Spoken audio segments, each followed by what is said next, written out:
Almost a third of the world's population still depend on charcoal. In Haiti, one of the world's poorest countries, charcoal is one of the population's main consumables. Once the pearl of the Caribbean, Haiti can no longer feed its population without foreign aid.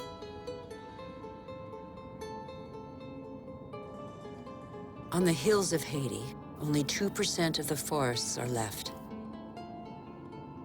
Stripped bare, nothing holds the soils back. The rainwater washes them down the hillsides as far as the sea. What's left is increasingly unsuitable for agriculture.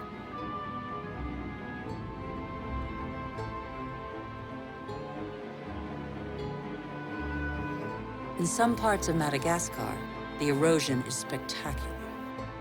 Whole hillsides bear deep gashes hundreds of meters wide. Thin and fragile, soil is made by living matter. With erosion, the fine layer of humus, which took thousands of years to form, disappears.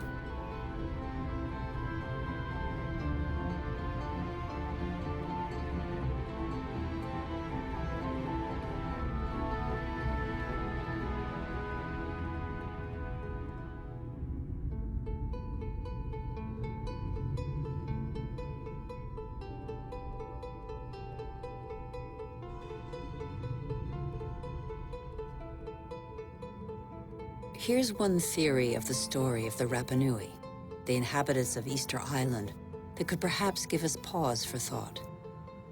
Living on the most isolated island in the world, the Rapa Nui exploited their resources until there was nothing left. Their civilization did not survive. On these lands stood the highest palm trees in the world. They have disappeared. The Rapa Nui chopped them all down for lumber. They then had to face widespread soil erosion. The Rapa Nui could no longer go fishing. There were no trees to build canoes.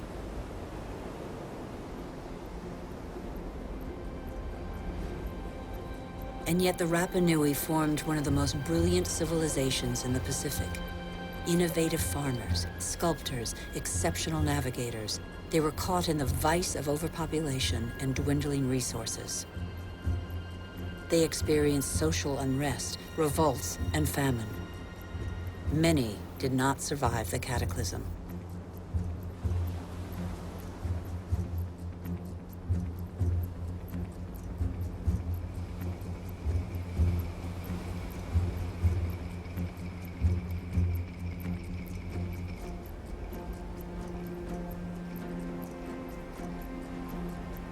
The real mystery of Easter Island is not how its strange statues got there.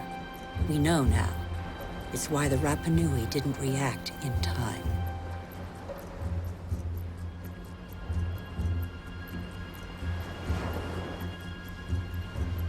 It's only one of a number of theories, but it has particular relevance to us today.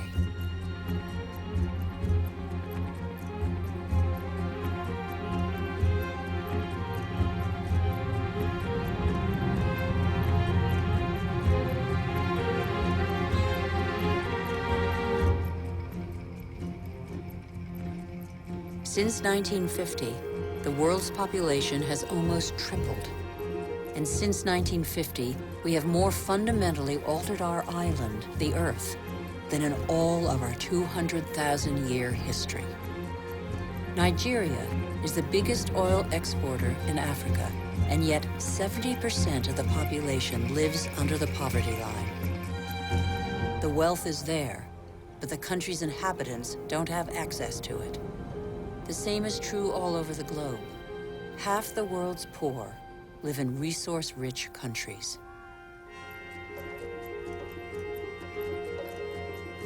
Our mode of development has not fulfilled its promises. In 50 years, the gap between rich and poor has grown wider than ever. Today, half the world's wealth is in the hands of the richest 2% of the population.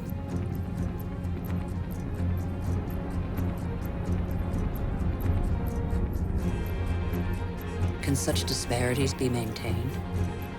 They're the cause of population movements whose scale we have yet to fully realize. The city of Lagos had a population of 700,000 in 1960. That will rise to 16 million by 2025.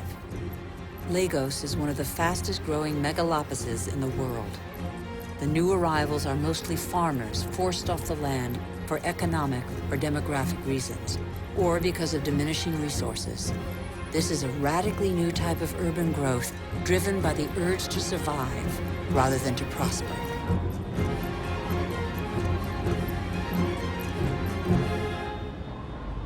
Every week, over 1 million people swell the populations of the world's cities.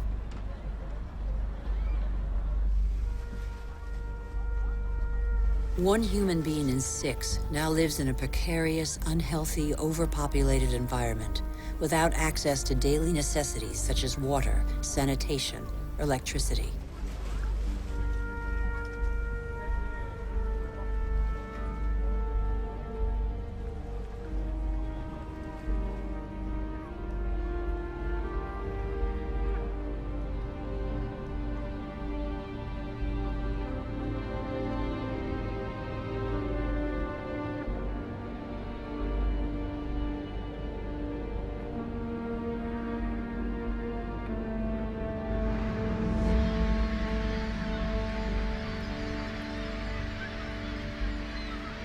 Hunger is spreading once more.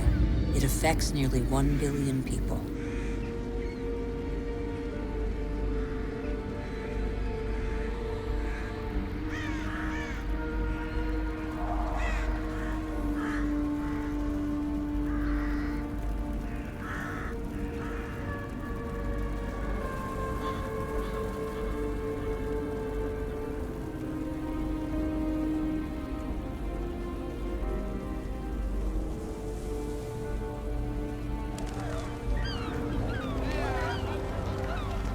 All over the planet, the poorest scrabble to survive on scraps, while we continue to dig for resources that we can no longer live without.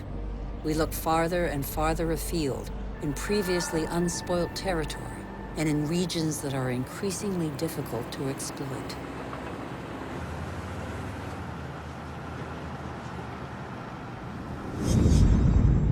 We're not changing our model. Oil might run out. We can still extract oil from the tar sands of Canada. The biggest trucks in the world move thousands of tons of sand. The process of heating and separating bitumen from the sand requires millions of cubic meters of water. Colossal amounts of energy are needed. The pollution is catastrophic. The most urgent priority, apparently, is to pick every pocket of sunlight.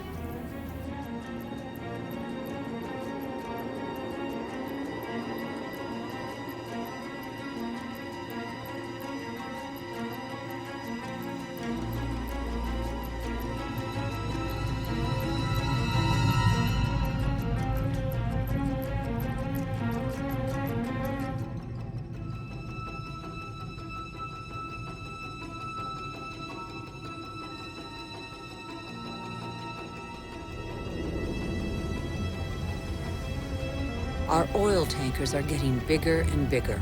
Our energy requirements are constantly increasing. We try to power growth like a bottomless oven that demands more and more fuel.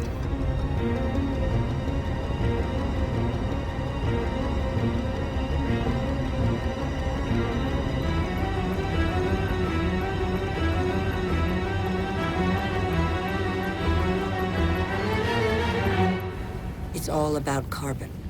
In a few decades, the carbon that made our atmosphere a furnace and that nature captured over millions of years, allowing life to develop, will have largely been pumped back out. The atmosphere is heating up. It would have been inconceivable for a boat to be here just a few years ago. Transport, industry, deforestation, agriculture. Our activities release gigantic quantities of carbon dioxide. Without realizing it, molecule by molecule, we have upset the Earth's climatic balance. All eyes are on the poles,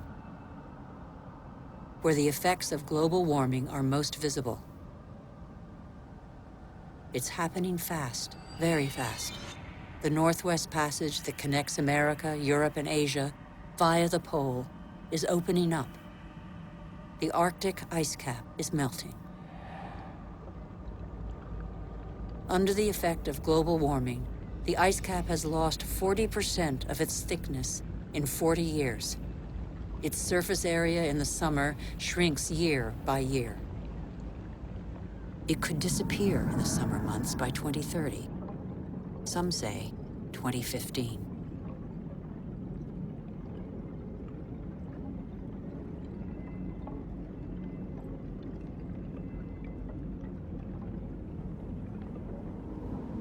The sunbeams that the ice sheet previously reflected back now penetrate the dark water, heating it up.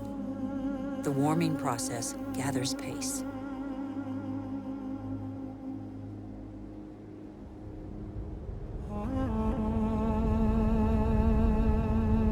This ice contains the records of our planet. The concentration of carbon dioxide hasn't been so high for several 100,000 years. Humanity has never lived in an atmosphere like this.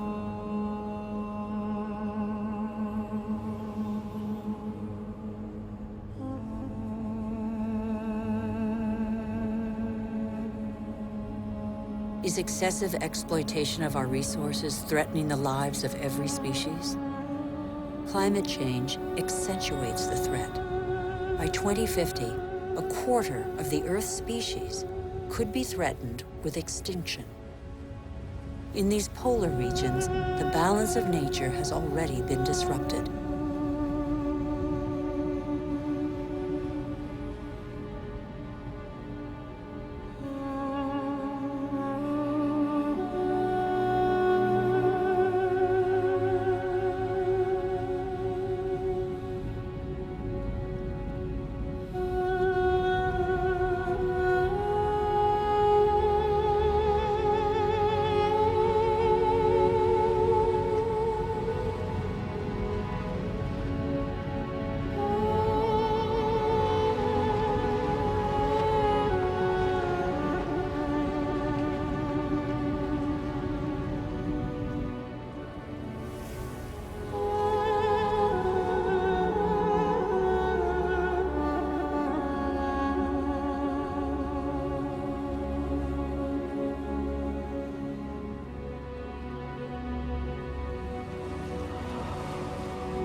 Around the North Pole, the ice cap has lost 30% of its surface area in 30 years.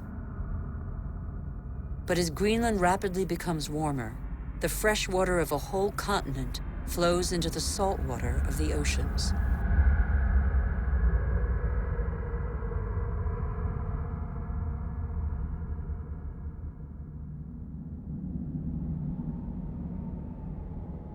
Greenland's ice contains 20% of the fresh water of the whole planet. If it melts, sea levels will rise by nearly 7 meters.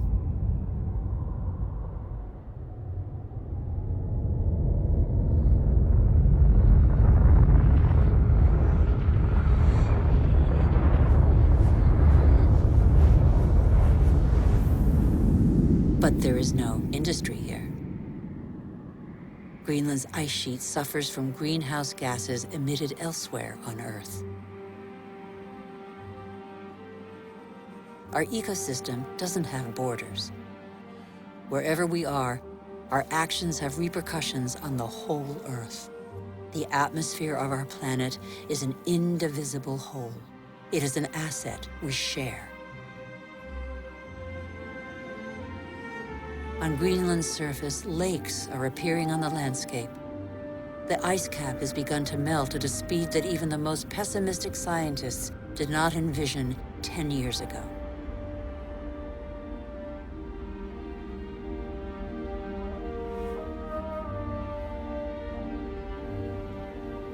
More and more of these glacier-fed rivers are merging together and burrowing through the surface. It was thought the water would freeze in the depths of the ice.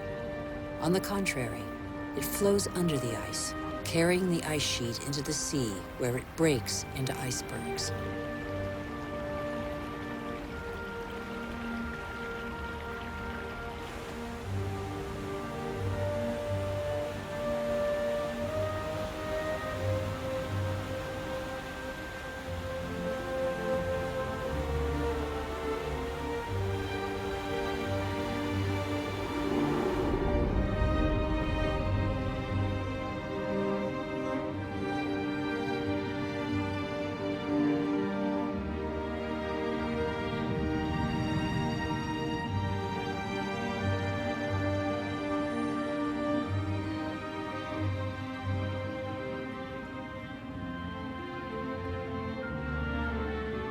As the fresh water of Greenland's ice sheet gradually seeps into the salt water of the oceans, low-lying lands around the globe are threatened.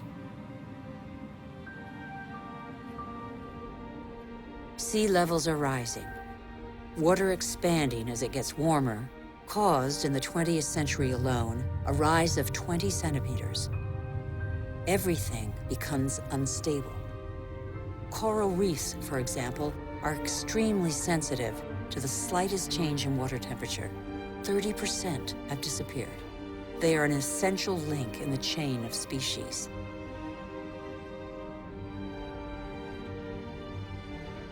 In the atmosphere, the major wind streams are changing direction. Rain cycles are altered. The geography of climates is modified. The inhabitants of the low-lying islands here in the Maldives, for example, are on the front line. They are increasingly concerned. Some are already looking for new, more hospitable lands.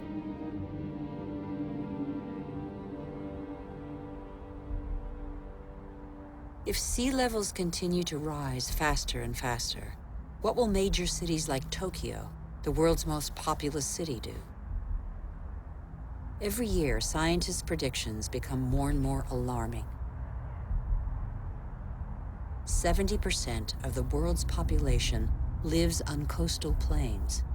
11 of the 15 biggest cities stand on a coastline or river estuary. As the seas rise, salt will invade the water table, depriving inhabitants of drinking water. Migratory phenomena are inevitable. The only uncertainty concerns their scale.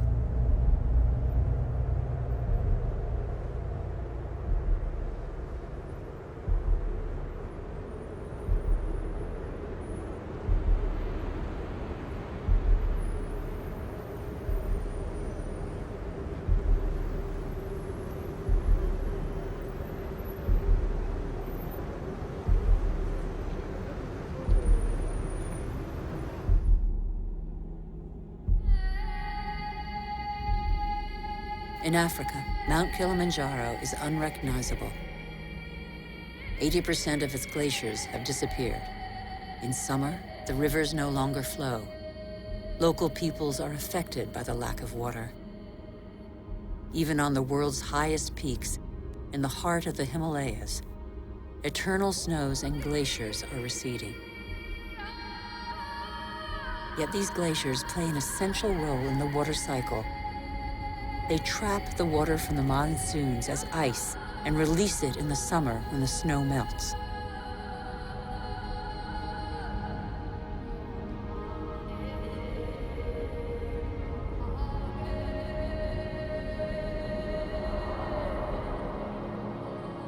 The glaciers of the Himalayas are the source of all the great Asian rivers, the Indus, Ganges, Mekong, Yangtze-Kiang.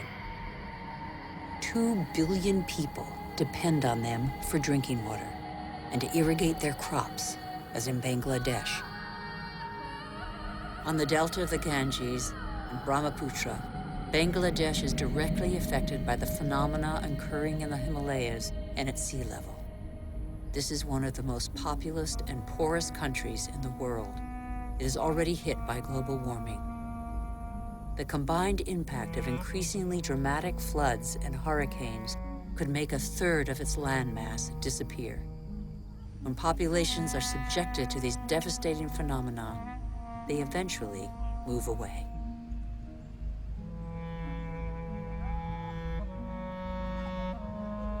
Wealthy countries will not be spared. Droughts are occurring all over the planet. In Australia, half of farmland is already affected.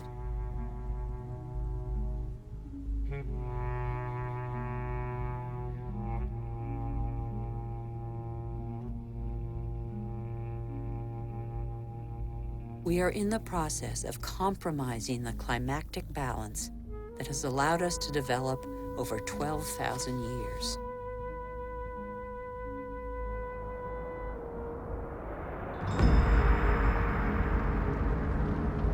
More and more wildfires encroach on major cities. In turn, they exacerbate global warming. As the trees burn, they release carbon dioxide. The system that controls our climate has been severely disrupted. The elements on which it relies have been disrupted.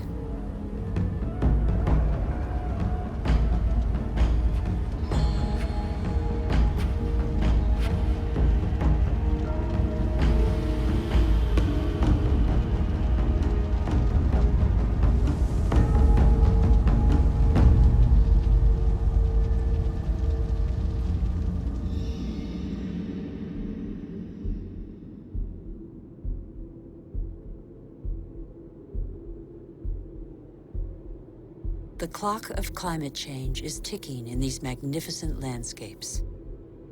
Here in Siberia and elsewhere across the globe, it is so cold that the ground is constantly frozen. It's known as permafrost. Under its surface lies a climactic time bomb: methane, a greenhouse gas 20 times more powerful than carbon dioxide.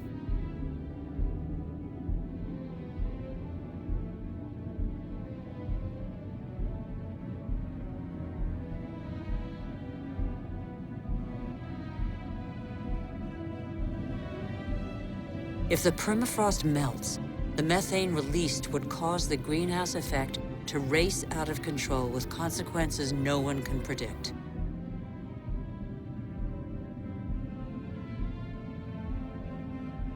We would literally be in unknown territory.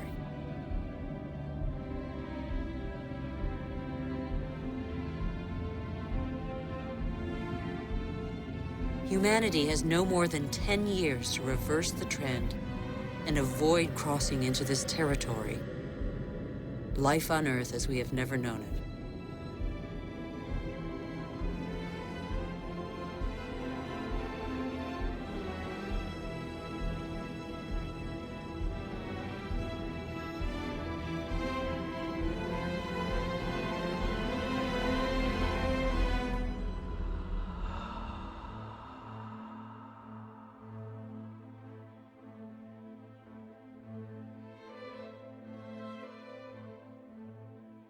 We have created phenomena we cannot control. Since our origins, water, air, and forms of life are intimately linked. But recently, we have broken those links. Let's face the facts. We must believe what we know. All that we have just seen is a reflection of human behavior. We have shaped the Earth in our image. We have very little time to change. How can this century carry the burden of 9 billion human beings if we refuse to be called to account for everything we alone have done?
The cost of our actions is high.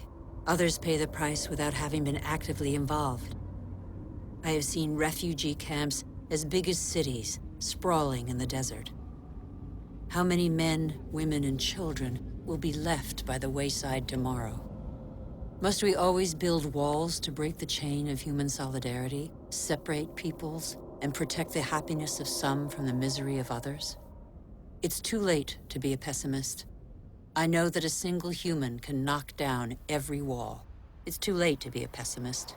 Worldwide, 4 children out of 5 attend school. Never has learning been given to so many human beings. Everyone, from richest to poorest, can make a contribution. Lesotho, one of the world's poorest countries, is proportionally the one that invests most in its people's education.